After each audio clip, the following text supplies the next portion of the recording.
Hey and welcome to Grieve and Grow with Julia Go. I am Julia Go. I am a transformational master coach and I am bereaved mom. I lost my son, Simon. He was born prematurely in February 2016 and he died in my arms 5 days later. So the time I'm recording this, it is 6 years ago. Yesterday, exactly 6 years since he died in my arms. And I'm recording this because I've learned a lot since my son died.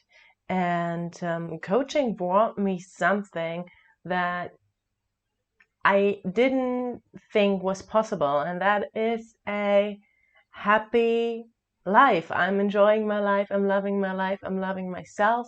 And after Simon died, I was convinced that I'm trapped.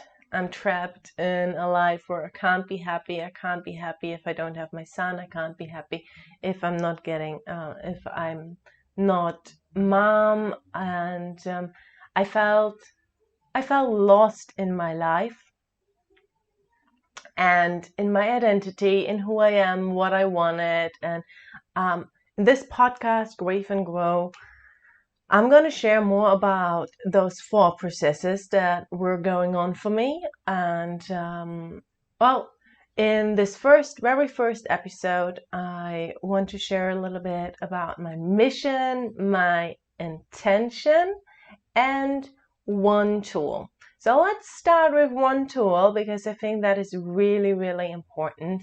And I've been thinking about creating this podcast for a while now. So this one tool comes to me because I've struggled with this. I struggled with starting. I started a lot. I was overthinking. I created a lot of material for this. And then I stopped and I didn't take action, or I recorded something and I didn't publish it, or I started a recording and something came in between, like the neighbor's noise. So the tool, the 4 that I want to give you is taking imperfect action. I'm talking about this actually quite a lot with my clients and on my Instagram channel. And the idea is that, or the problem is that we really often wait until things are perfect. They are ideal and we want it to work out exactly the way we imagine it. And if that's not the case, we are not taking action. So that, yes, happens a lot when we start a business like I am, and we're wanting to create new projects and wanting to show ourselves to the world, where we are like, oh, okay, no, it's not perfect. I'm not going to show myself. I'm not going to actually bring value to the world because I feel scared that I'm judged. However, there are other instances in our life where taking imperfect action, which is what I'm doing right now. So no matter what's going to happen, I'm not going to re-record this podcast episode, which I am nervous about. But taking imperfect action is something that we can implement in our daily life. So when you are in a situation after loss or anywhere in your life and you feel like you want to change something, think about it. Are you planning it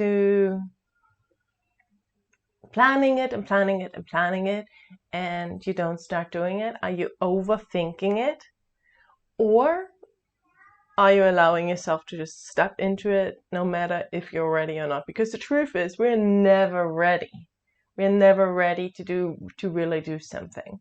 So taking imperfect action can happen when you want to start getting up early again after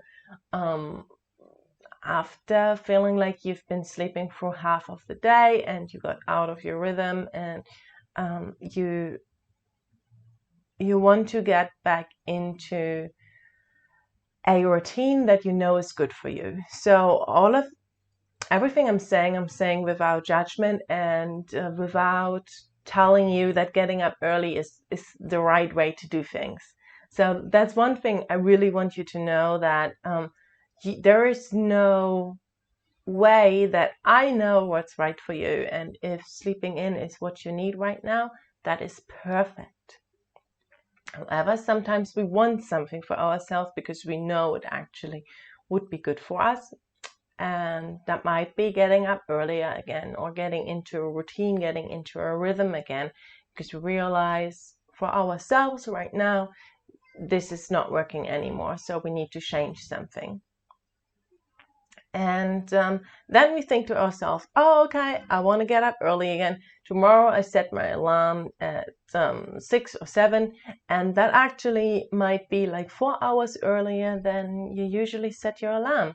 So that's your perfect plan. And then you set your alarm at 6, 4 hours early than you usually wake up. You might even go to bed earlier, but you can't fall asleep. Your alarm goes off, you push snooze, and then you sleep an hour longer than you actually usually sleep. It's an extreme example, but taking imperfect action would allow you to push snooze and then get up maybe an hour before.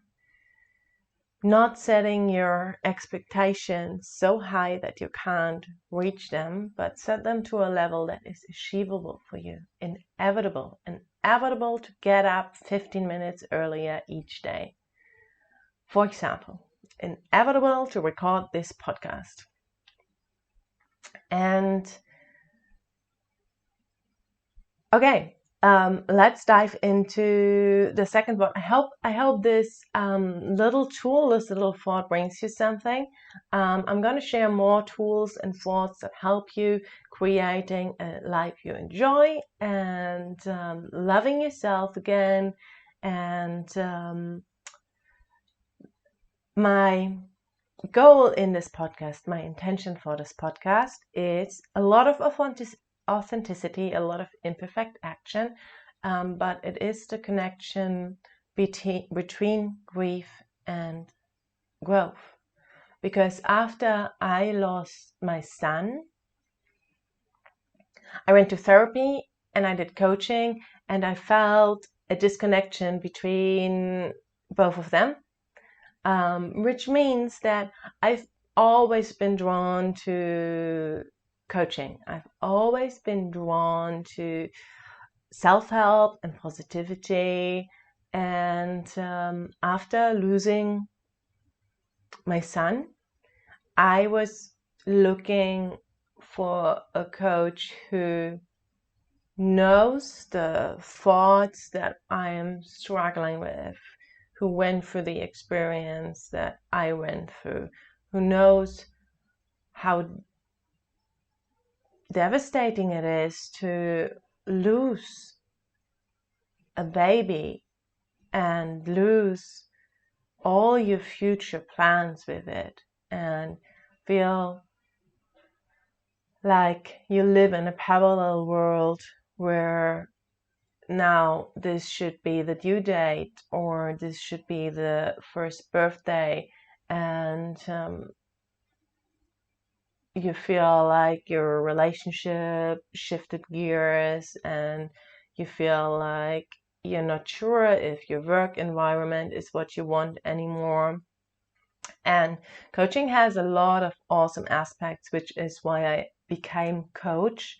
But oftentimes when I listen to podcasts or watch YouTube videos, I miss the connection to real life. I miss the connection to grief. I miss the connection to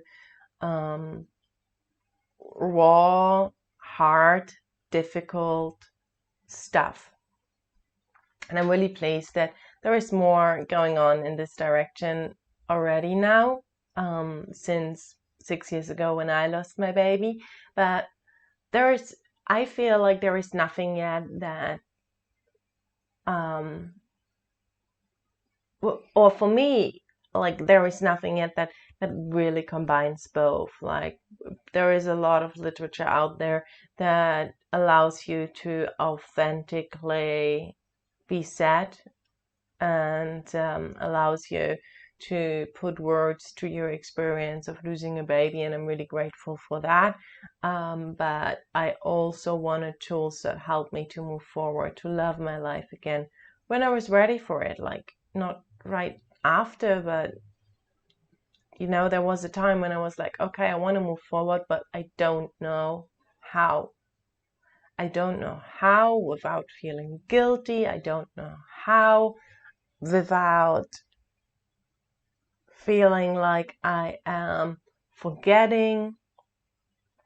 And that's what I want to share with you. Like it's going to be a space where we talk about grief, where we talk about growth, and where we do this authentically with all our doubts, with all our worries, and where we still allow ourselves to get our power back. Because when we lose a baby, we are in a situation where we lose part of our power.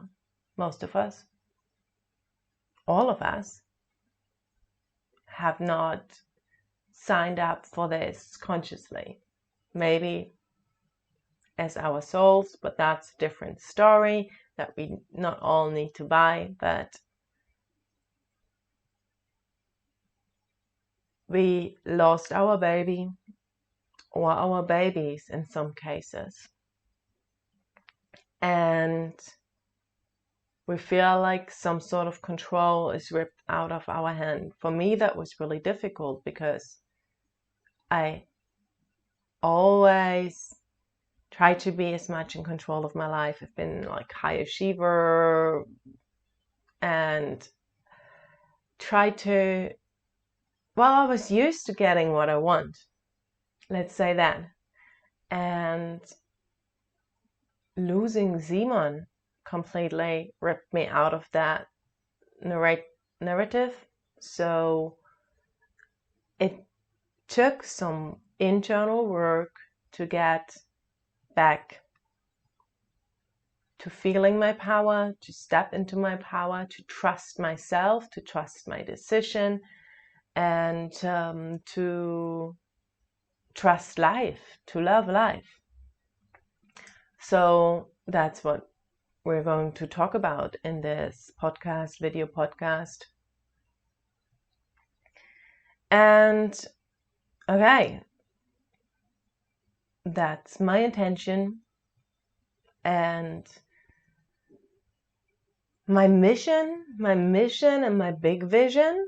And I want to share this with you. We're not here yet. Like I do have a coaching program for women who have lost their baby. So if you're interested in having like a container where you're surrounded by other angel moms who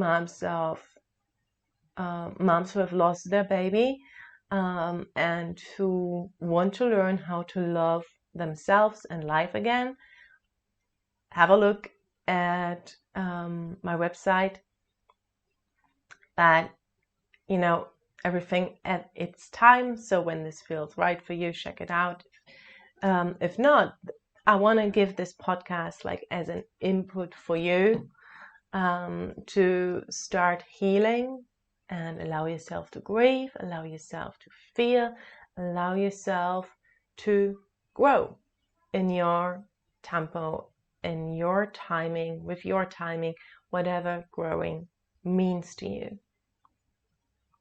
And my big mission is to create a membership platform where we all come together, where we have weekly meetings, where we're gonna have yoga, meditation sessions, everything, and life coaching, of course,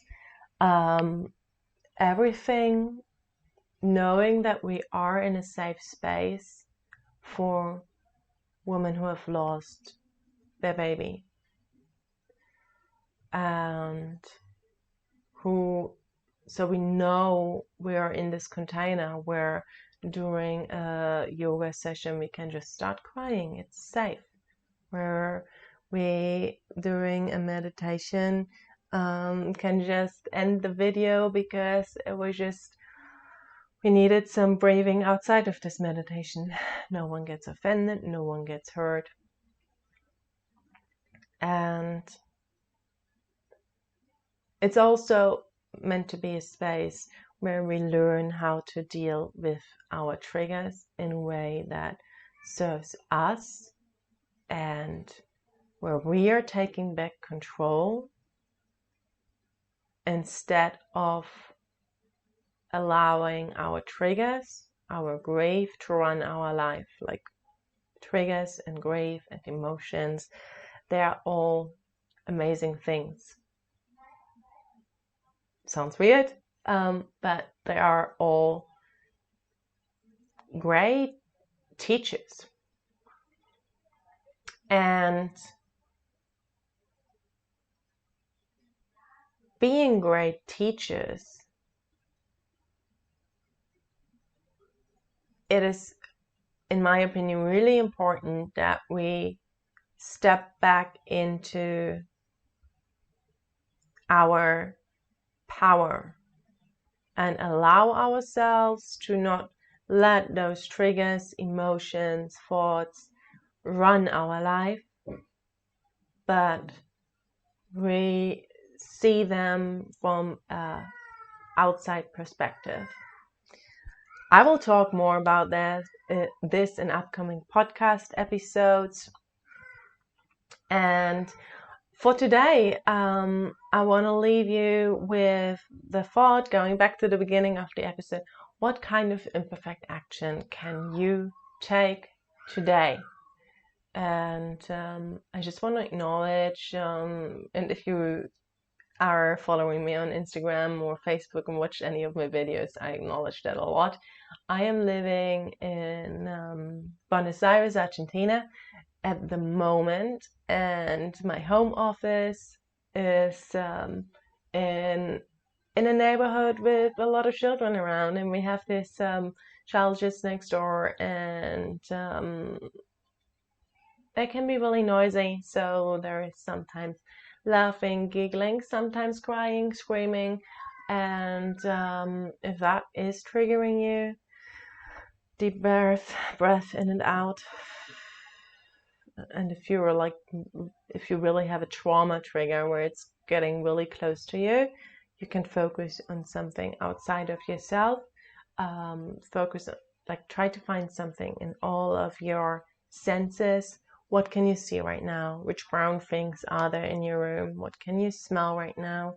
What can you hear? So focus back on your here and now instead of letting yourself pull in a trigger from the past.